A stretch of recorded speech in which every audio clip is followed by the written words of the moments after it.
Okay, so for our first example for this section 8.4, we're asked to graph this function. And later, we're going to give the domain and range of the function, and we're going to tell where the function's increasing and decreasing.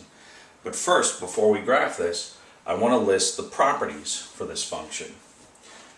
Now, this value of a acts the same way that it did in the first and second lesson.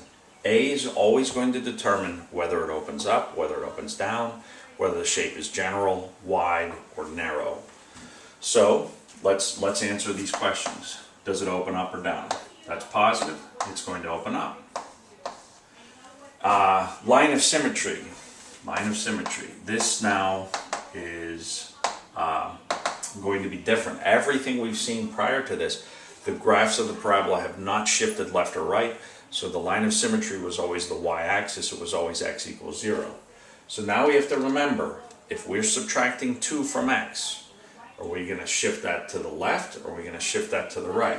We're going to shift it to the right, 2 spaces to the right. If you take away from x, you're going to see the graph happen 2 spaces later. So our line of symmetry is going to be x equals 2. Third, the vertex point for this. The vertex is always going to have that same x value that is the line of symmetry, because the vertex always is on that line of symmetry. And there's nothing adding to the function, so this isn't going to go up or down. So the vertex is still going to occur at a y value of 0.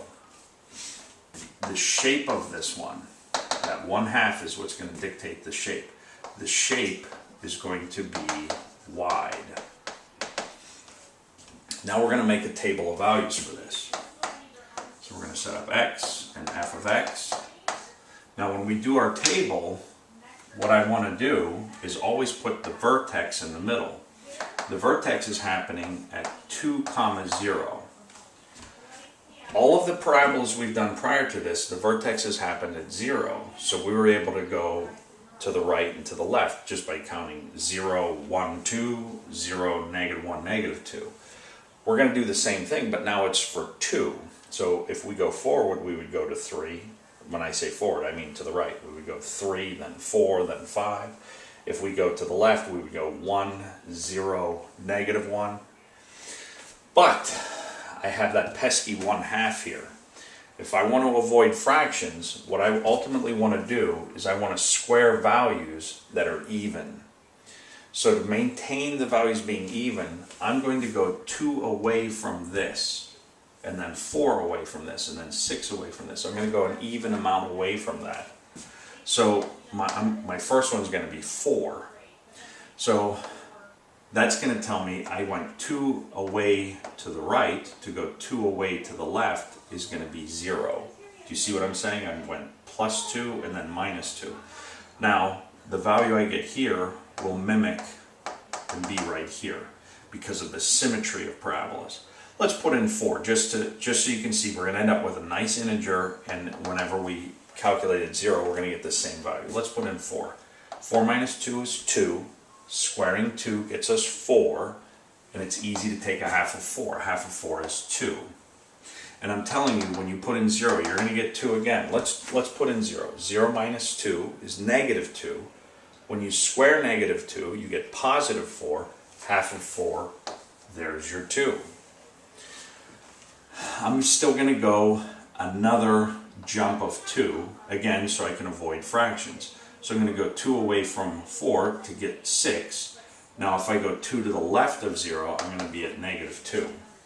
And this is going to maintain that symmetry. Now, and again, if I put in the 6, I'm not going to have any funky fractional numbers here. So let's put in 6. 6 minus 4 is, or 6 minus 2 is 4. Square 4, you get 16. 1/2 of 16 is 8.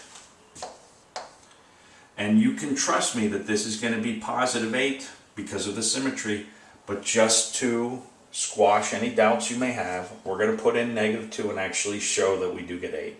-2 minus 2 is -4.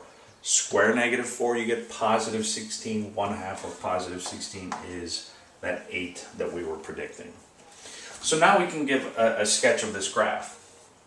Now when we sketch this graph, normally what we did was we put the y-axis right in the middle because it moved the same amount to the right and to the left of that line of symmetry. Well, here our line of symmetry is happening at x equals 2. So if I'm going to put my graph in this space, I want to have room to go 2 to the right to have my shift. So if this is my space, I'm not going to put my axis right in the middle. I'm going to put a little bit left. The reason I'm moving it left is so that I have room to go right for that line of symmetry, so that my graph will be kind of centered.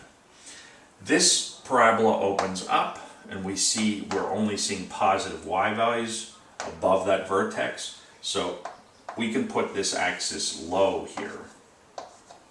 All right, I have to be able to go 6 to the right and 2 to the left.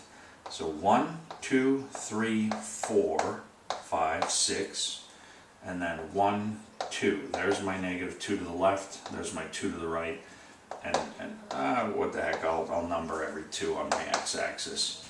And I have to be able to go 8 up in the y direction. So 1, 2, 3, 4, 5, 6, 7, 8, 9, 10 I can fit, there we go. Now, since my line of symmetry isn't the y-axis, what I'm actually going to do is sketch in my line of symmetry at x equals 2. So here's x equals 2. I'm going to draw a dashed vertical line, and the purpose of that vertical line is so that I can easily get the symmetry on both sides of the line of symmetry to make a nice sketch of this parabola. I'm going to start by sketching the vertex. The vertex happens at 2, 0. I'm going to work my way to the right, over 4 up 2, over 4 up 2 puts the point right about there. And then I can reflect it. 2 to the right, I go 2 to the left. And notice that point 0, 2, that's that point right there. Now I'll plot this point 6, 8. Over 6, up 8. Over 6, up 8. Looks like it's right about there. And then that's 4 away, so I'm going to go 4 away this way. So that's 1, 2, 3, 4 right there. And that point is negative 2, 8, which is this point right there. And now I can sketch the parabola right there, and we're done. The next thing I want to do with this is talk about the increasing and decreasing intervals of this. So remember, whenever we're finding where a function or where a parabola increases or decreases, we hop on that parabola and we go left to right. So as we go left to right, right here, you can see the y values are going down. The y values are going down here, so I'm going to say it's decreasing right there. And as I go left to right beyond that, the y values are increasing. So right here to here, it's increasing.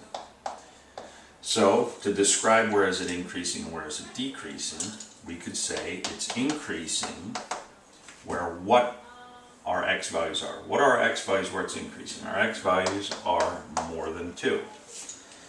Where is it decreasing? It's decreasing here. What are our x values there? Our x values are less than 2.